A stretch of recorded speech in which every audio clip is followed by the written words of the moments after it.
हरे कृष्ण राधे राधे। जय मुदे परमार्थ श्री श्री गुरुपाद पद्म की जय। आजकेर आलोचनार प्रारम्भे सर्वाग्रे आमी आमार नित्य जीवनदाता दिव्य ज्ञान प्रदाता भगवत अभिन्न प्रकाश विग्रह कृष्ण कृपार मूर्त विग्रह ब्रजागत महाजन परमाराध्य श्री श्री गुरुपाद पद्म जगद्गुरु एवं विष्णुपाद परमहंस श्री श्रीमद भक्ति विजय श्रीधर गोस्वामी ठाकुरेर श्रीचरण कमले पुनः पुनः असंख्य साष्टांग दंडवत प्रणति निवेदन करी। जार अहितुकी कृपाय आमी श्रीमन महाप्रभु श्री श्री राधा गोविंद बनमालीजीर सेवा प्राप्त हয়েছি। সেই নিত্য সিদ্ধ মহাত্মা ভগবত অভিন্ন প্রকাশ বিগ্রহ পরমারাধ্য শ্রী গুরুপাদ পদ্মে অসংখ্য দণ্ডবত প্রণতি নিবেদন করে সকল সাধু সন্ত গুরু বৈষ্ণব শ্রীচরণে প্রণতি নিবেদন করে আমি আজকের আলোচনায় অংশগ্রহণ করছি। আলোচনায় অংশগ্রহণের প্রারম্ভে পুনরায় আপনাদের সকলকেই আমি আমার আন্তরিক সশ্রদ্ধ প্রণতি জ্ঞাপন করি ও আমার ইষ্টদেবের কৃপা আশীর্বাদ জানাই।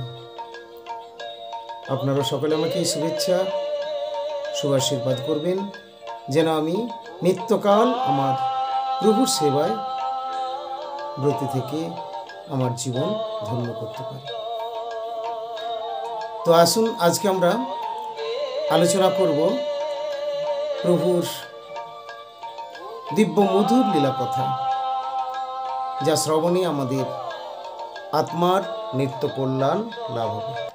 প্রভুর লীলা কথা বলতে আজকে আমরা বিশেষ করে শ্রীকৃষ্ণ চৈতন্য মহাপ্রভুর দিব্য মধুর লীলা কথা কিছু শ্রবণ করব, যে লীলার মাধ্যমে তিনি আমাদেরকে শিক্ষা দিয়েছেন যে কে ভাগবত পাঠের অধিকারী আর ভাগবত পাঠ কিভাবে করা উচিত।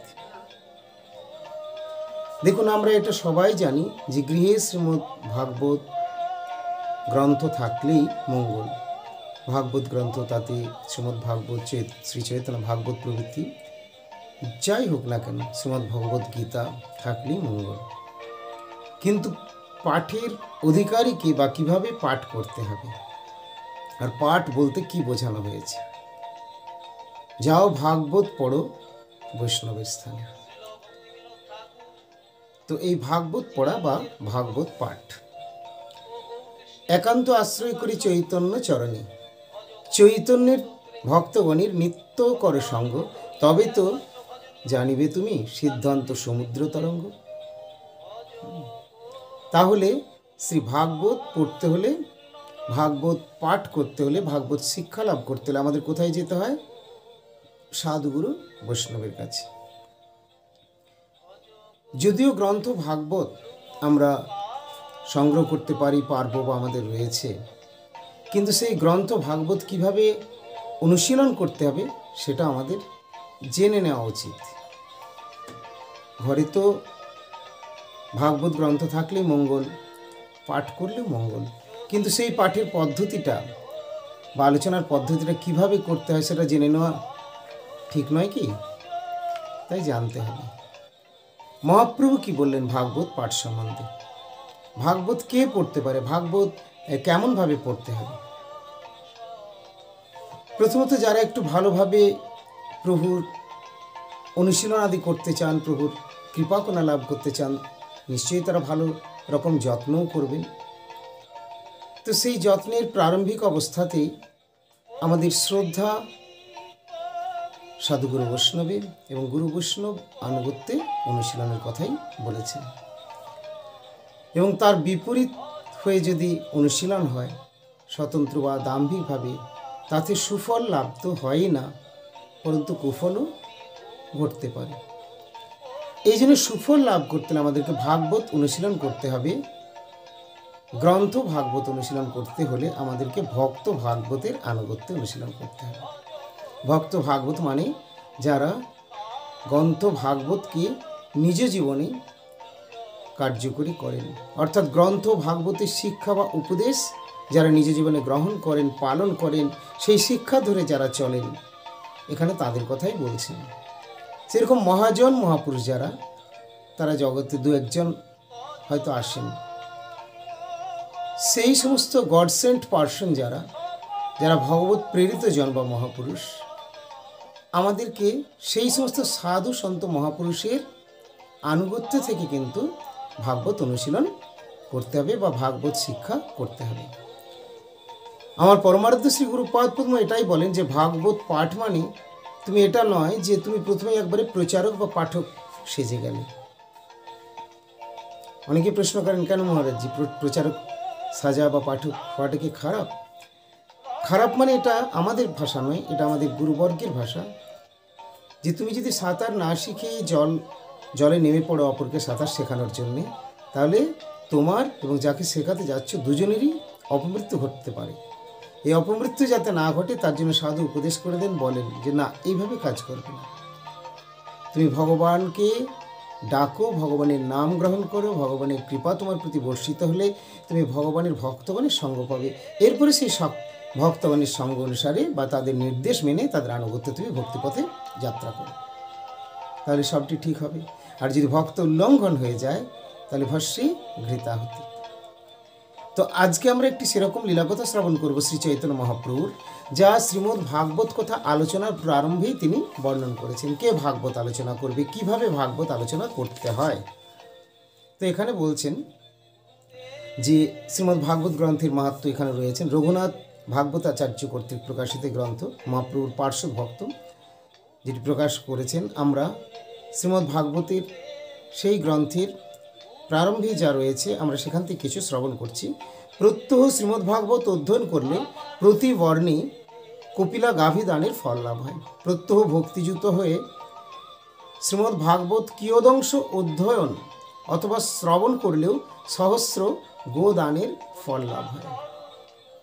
শ্রীমদ্ ভাগবত হতে হৃদয়ে ভগবানের প্রকাশ হয়। শ্রীমদ্ ভাগবত শ্রবণ, কীর্তন প্রভৃতির ফলে হৃদয়ে ভগবানের প্রকাশ হয়। শ্রবণের উপরেই জোর দিলেন। শ্রবণ মানে সেটা গ্রহণ, নিজের জীবনে পালন। শুধু নয় যে গল্পের মতো শুনলাম আবার চলে গেলাম, ভুলে গেলাম, এরকম নয়।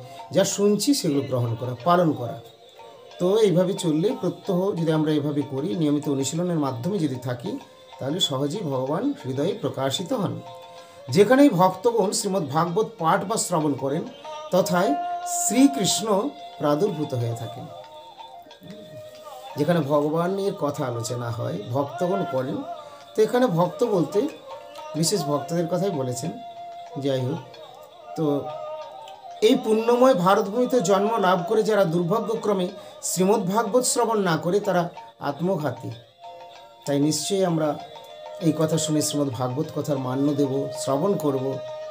শ্রীমদ্ ভাগবত শ্রবণ করলে ব্রাহ্মণগণের বিদ্যালাভ, নৃপতিগণের শত্রুজয়, বৈশ্যগণের ধন লাভ এবং শূদ্রগণের স্বাস্থ্য লাভ হয়। ভাগবত শ্রবণ করলে সাধারণ নরনারীগণেরও সর্বাভীষ্ট পূর্ণ হয়। ভাগবত শ্রবণ করলে সাধারণ নরনারী যারা, তাদেরও সর্বাভীষ্ট পূর্ণ বা সর্বমঙ্গল লাভ হয়। সাধারণ নরনারীর ক্ষেত্রেও ভাগবত শ্রবণের কথা বললেন, কিন্তু সাধারণদের ক্ষেত্রে ভাগবত পঠন বা পাঠ নয়। পাঠ নয় মানে নিজে অনুশীলন করছি, পাঠ করছি, এই পাঠ বলছেন না। পাঠ মানে প্রচার। প্রচার কে করবে? আচার করতে হবে। আগে আচার, তারপরে প্রচার। আচার কি করেন? গুরুপাদ পদ্ম, গুরুবর্গ, বৈষ্ণববৃন্দ, বিশেষ জন, মহাপুরুষগণ, তাদের অনুকম্পিত জনগণ। এরপরে তাদের সঙ্গে যদি আমরা যুক্ত থাকি, তারা আমাদেরকে শিক্ষা দেবেন। সেই শিক্ষা যদি আমরা অবনত মস্তকে গ্রহণ করতে পারি, তখন আমরা নত হয়ে বা দিনহীন হয়ে চললে, আনুগত্যময় জীবন হলে, তখন তারা আমাদেরকে কৃপাপূর্বক নির্দেশ প্রদান করেন যে তুমি ভালো শিখে আছো, শিখাও অন্যকে। মানে তোমার শিক্ষা কোর্সটা ঠিক হয়েছে, এরপরে অন্যকে তুমি দাও। কিন্তু এর পূর্বেই যদি আমরা কেউ নিজে নিজে ভাগবত পাঠে নেমে যাই, তাতে কিন্তু ফল ভালো হয় না। যদিও জগতে এরকম সবই প্রচার রয়েছে, কিন্তু মহাপ্রভুর শিক্ষা এটা এরকম নয়। এমনকি ভাগবত গ্রন্থ যে তুমি আস্বাদন করবে, আলোচনা করবে, শ্রবণ কীর্তন করবে, মনে রাখতে হবে ভাগবত কিন্তু দুই প্রকার। এক হলেন গ্রন্থ ভাগবত আর অপরটি হলেন ভক্ত ভাগবত। ভক্ত ভাগবত শ্রী গুরুপাদ পদ্ম, বিশেষ মহান বৈষ্ণববৃন্দ, আচার্যবৃন্দ। আর গ্রন্থ ভাগবত, শ্রীমদ্ ভাগবত কথা আমরা আলোচনা করছি। দুই ভাগবত। ভক্ত ভাগবত কিন্তু আমাদেরকে গ্রন্থ ভাগবতের কথা জানাবেন, যেহেতু ভক্ত ভাগবতের নিজ জীবনটা হলো সাক্ষাৎ গ্রন্থ ভাগবত, অভিন্ন। মানে তার জীবনে আচরণ রয়েছে। আচার বান ব্যক্তির কথাগুলোই জগতের কল্যাণ আনয়ন করবে, আপনার আমার জীবনে মঙ্গল আনবে। কিন্তু আচারহীন যদি কোনো ব্যক্তি হয়, তার প্রচারের কোনো মূল্য নেই। ধরুন একটা কোনো সাধারণ ব্যক্তি, সে ধূম্রপান করে, ধূমপান করে, আর সে যদি অপরকে বলে, ভাই বন্ধু তুমি ধূমপান করো না, কেউ তার কথা কি শুনবে? তার নিজের জীবনে আচরণ নেই। কিন্তু যিনি সেই পথে থেকে যিনি অপরকে শিক্ষা দিচ্ছেন, অটোমেটিক সেদিকে মনটা কাড়ে, শ্রদ্ধা হয়। যদিও সেই মুহূর্তে তারা গ্রহণ করার জন্য প্রচেষ্ট হয়তো হন না, কিন্তু মনে লোভটা দেখা দেয়। তাতে যেমনই ব্যক্তি হন না কেন, মনে হয় যে হ্যাঁ পথটা ঠিক, গ্রহণ করতে পারলে ভালো। আর এই লোভ যদি হয়, তাহলে লোভ থেকে একসময় কিন্তু তার গ্রহণ হবে, এবং গ্রহণ হতে হতে তিনি একটা সুন্দর জগতে, চিন্ময় রাজ্যে তিনি পৌঁছে যাবেন ভগবানের কৃপা আকর্ষণে। তো ভগবানের কৃপা লাভ করতে হলে আমাদেরকে মনে রাখতে হবে, প্রথমেই ভক্তের কৃপার আবশ্যকতা রয়েছে, সাধু সঙ্গের আবশ্যকতা রয়েছে। ভক্তির মর্যাদা লঙ্ঘন করে, ভক্তকে অনাদর করে, ভক্তকে অবজ্ঞা করে কখনোই আমরা ভগবানের কৃপা লাভ করতে পারবো না। শ্রী গুরুপাদ পদ্ম তো সর্বাগ্রে পূজ্য, ভগবানের চেয়ে বড় বস্তু। কিন্তু গুরুপাদ পদ্ম তো আছেনই, এছাড়াও গুরুদেবতাত্মা গুরুনিষ্ঠ ভক্ত বৈষ্ণববৃন্দ বা সাধু সন্তদেরকেও অবশ্যই সম্মান শ্রদ্ধা প্রদান করতে হবে এবং তাদের শুভদৃষ্টি কৃপাদৃষ্টি লাভ করতে হবে। আজকে আমরা একটা আলোচনা এখানে জানতে পারবো যে ভগবান শ্রীকৃষ্ণ চৈতন্য মহাপ্রভু এক পণ্ডিত ভক্তকে শিক্ষা দিয়েছেন, মানে তখন তার পাণ্ডিত্য অভিমান বেশি আর কি। তো তিনি ছিলেন দেবানন্দ পণ্ডিত। তো সেই পণ্ডিত তার পাণ্ডিত্য প্রতিভা দিয়ে হয়তো ভগবানের কথা ব্যক্ত করতেন, প্রকাশ করতেন। তো এইভাবে তিনি এরকমই হয়েছিলেন, কিন্তু পাণ্ডিত্য দিয়ে তার ভগবানকে জানা যায় না, তার ভুল হয়ে যেত, ভুল হয়েছিল এক জায়গায়। আসুন সেটা আমরা শ্রবণ করি। তো বলছেন যে ভাগবত বুঝি হেন যার আছে মন জ্ঞান, সে না জানে ভাগবতের প্রমাণ। অজ্ঞ হই ভাগবত জিলয় স্মরণ, ভাগবত অর্থ তার হয় দর্শন। এটি মহাপ্রভু বলছেন দেবানন্দ পণ্ডিতকে। শোনো বিপ্র ভাগবতে এই বাখানিবা, ভক্তি বিনা আর কিছু মুখে না আনিবা।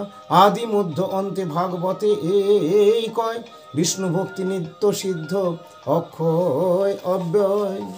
শোনো বিপ্র, ভাগবতে তুমি আর অন্য কিছু কথা আনবে না, ভক্তি ছাড়া অন্য কারো প্রাধান্য থাকবে না, এবং ভক্তের সেবা আর ভগবানের সেবা আর ভক্তি, ভক্তি ভক্ত এবং ভগবান, এই তোমার হওয়া উচিত। কেন দেবানন্দ পণ্ডিতকে এই কথা বলতে শুরু করলেন?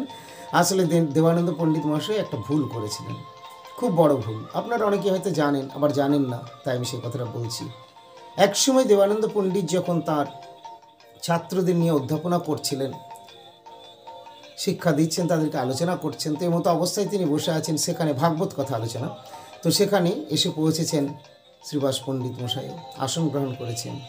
ভাগবত কথা, হরিকথা, ভগবানের কথা শুনতে শুনতে তিনি বিকার প্রাপ্ত হন, তার প্রেমের প্রকাশ হয়, চক্ষু দিয়ে অশ্রু নির্গত হতে থাকে এবং তার শ্রীঅঙ্গের মধ্যে শ্বেত কম্প প্রভৃতি এগুলি দেখা যেতে থাকে। তিনি ধুলোতে গড়াগড়ি যান, মূর্ছা যান।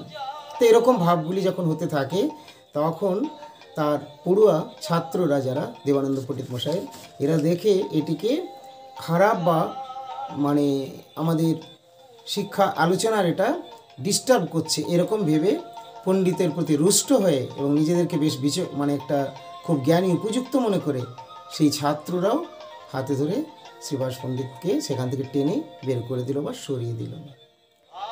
তো সেটি দেখেও কিন্তু দেবানন্দ পণ্ডিত কিছু বলেননি। এখানে গুরু হচ্ছেন, তাদের শিক্ষা দিচ্ছিলেন দেবানন্দ পণ্ডিত মশাই, কিন্তু তিনি ভুল করেছিলেন, ছাত্ররা বের করেছিলেন। তো মহাপ্রভু পরে তার শিক্ষাটা দিচ্ছেন রুষ্ট হয়েছিলেন, আবার ক্ষমা কৃপাও করলেন। একসময় এসে বলছেন, কে ভাগবত পাঠ করে? দেবানন্দ। ও ভাগবতের কি বোঝে? ভাগবতের ভাব বোঝে? ও যতগুলো কথা বলে সব আমার পৃষ্ঠে চাবুক পড়ে, বজ্রাঘাত হয়, এই সমস্ত কথা বলেছেন। যাই হোক, নত হয়ে পড়ল দেবানন্দ পণ্ডিত মশাই, তাকে মহাপ্রভু ক্ষমা করলেন। তাই ভাগবত বলে দিলেন দেবানন্দ পণ্ডিতকে, তুমি আর এই ভুল করবে না, যা করেছো আর এরকম করো না। এই জন্য বলছে, শোনো বিপ্র, ভাগবতে এই বাখানিবা, ভক্তি বিনা আর কিছু মুখে না আনিবা। ভক্তি ছাড়া, ভক্তি ভক্ত এবং ভগবানের মাহাত্ম্য ছাড়া অন্য কোনো কথার মুখে আনবে না। আর কখনোই কেউ ভেবে নেবে না তোমরা যে আমরা ভাগবত বুঝি। ভাগবত বুঝি হেন যার আছে জ্ঞান, সে না জানে ভাগবতের প্রমাণ। অজ্ঞ হই ভাগবত যে লয় স্মরণ, ভাগবত অর্থ তার হয় দর্শন। শরণাগত এই দিনহীন হয়ে ভাগবত যদি শ্রবণ করে সাধু সঙ্গে গুরবানুগত্যে, তাহলেই তিনি ভাগবত কথা উপলব্ধি করতে পারেন। বেদ শাস্ত্র পুরাণ কহিয়া বেদব্যাস, তথাপি চিত্তের নাহি পায়েন উল্লাস। ব্যাসদেব বেদ ভাগ করেও অনেক বিস্তার করে কিন্তু অনেক কথা তিনি পরিবেশন প্রকাশ করলেন, তাও চিত্তে তিনি শান্তি পাননি। কেন না, আসলে ঠিক ভক্তির কথাগুলো তার প্রকাশ হয়নি যতক্ষণ না ভাগবত প্রকাশ করলেন। পরে নারদমুনির কৃপা নির্দেশে ভাগবত গ্রন্থ প্রকাশিত হলো, ব্যাসদেবের মাধ্যমে তিনি শান্তি পেলেন। তো বলছেন যে আদি মধ্য অবসানে তুমি ভাগবতী, ভক্তি যোগ মাত্র বাখানীয় সর্বমতে। সেই ক্ষণে চিত্তবৃত্তি পাইবে প্রসাদ, তবে আর তোমার নহিব অপরাধ। ভাগবত কথা মানেই নিজে নিজে আমি ভাগবতে আসনে বসে গেলাম, ভাগবত পাঠ করতে শুনে বসে গেলাম। আমার শ্রী গুরুপাদ পূর্ব মহাপুরুষ তো এই কথাটা খুব জোর দেন, এই মহাপ্রভুরই কথা বারবার বলেন যে এরকম ভুল করবে না। নিজে গৃহে ভাগবত অনুশীলন করছে, সেটা করো, সেটা সাধু সঙ্গে গুরু বা আনুগত্য বিভিন্নভাবে হয়তো আনুগত্যময় করছে, করো। কিন্তু পর উপদেশ যখন তুমি করছো, পাঠকের শয্যা মানে পরিবেশকের শয্যা যখন গ্রহণ করছো, তার আগে অবশ্যই তোমাকে গুরুপাদ পদ্মের গুরু বৈষ্ণবের অনুমোদন নিতে হবে এবং তাদের যে শিক্ষা দীক্ষাগুলো আছে সেগুলো গ্রহণ করে, তাদের যে পরীক্ষা আছে সেই পরীক্ষায় উত্তীর্ণ হয়ে যোগ্য হয়ে তাদের কৃপা নির্দেশ অনুসারে তোমাকে তখন তুমি পাঠ করতে পারো। তাতে স্বপর নিজের এবং অপরের উভয়ের মঙ্গল হবে। এর পূর্বে যদি তুমি নিজে নিজেই নেমে যাও ভগবত কথা আলোচনায়, তাতে উভয়েরই অমঙ্গল হবে। তাই এইভাবে আমরা ভাগবত আলোচনা করব। আরও কথা আছে, আমি সংক্ষেপে বললাম যে ভাগবত পুস্তকও থাকোই যার ঘরে, কোনো অমঙ্গল নাহি যায় তো তাকারে। ভাগবত গ্রন্থ গৃহে রাখবেন, খুব মঙ্গল। নিজেরাও পড়বেন, যেমন পারে পড়বেন, তাতেও মঙ্গল হয়। সাধুগুরু বৈষ্ণব শ্রদ্ধারকে পাঠ করবেন। তবে হ্যাঁ, যারা পাঠকের শয্যা দুমদাম করে পরিবেশন করতে যাচ্ছেন, তাদের ক্ষেত্রে কিন্তু এই সতর্কীকরণ, এগুলো শাস্ত্রের, এগুলো গুরুদেবও বলেন, তাই এগুলো অবশ্যই মান্য দেবেন। তো বলছেন ভাগবত পুজিলে কৃষ্ণের পূজা হয়, ভাগবত পঠন শ্রবণ ভক্তিময়। দুই স্থানে ভাগবত নাম শুনি মাত্র, গ্রন্থ ভাগবত আর কৃষ্ণ কৃপাপাত্র। নিত্য পুজে পড়ে শুনে চাহে ভাগবত, সত্য সত্য সেই হইবেক সেই মতো। তো এরকম সুন্দর ভাগবতের কথা রয়েছে। আপনারা তো অনেকে অনুশীলন করেন, করছেন, করবেন। ভাগবত কথা, গ্রন্থ ভাগবতের কথা, ভক্ত ভাগবতের আনুগত্য থেকে আলোচনা করুন, আস্বাদন করুন। জীবনে পরম শান্তি পাবেন, পরম মঙ্গল লাভ হবে। আজকের আলোচনায় আমি এখানেই বিরতি দিচ্ছি। ভালো থাকুন সকলেই। সকলকে আমার অনেক অনেক শুভেচ্ছা, আমার দণ্ডবোধ প্রণতিও এবং আমার ইষ্টদেবের কৃপা আশীর্বাদ। আর সেই সাথে আমি আপনাদের সকলেরই শুভেচ্ছা শুভ আশীর্বাদ প্রার্থী। হরে কৃষ্ণ, রাধে রাধে, জয় শ্রী গুরুপাদ পদ্ম কি জয়।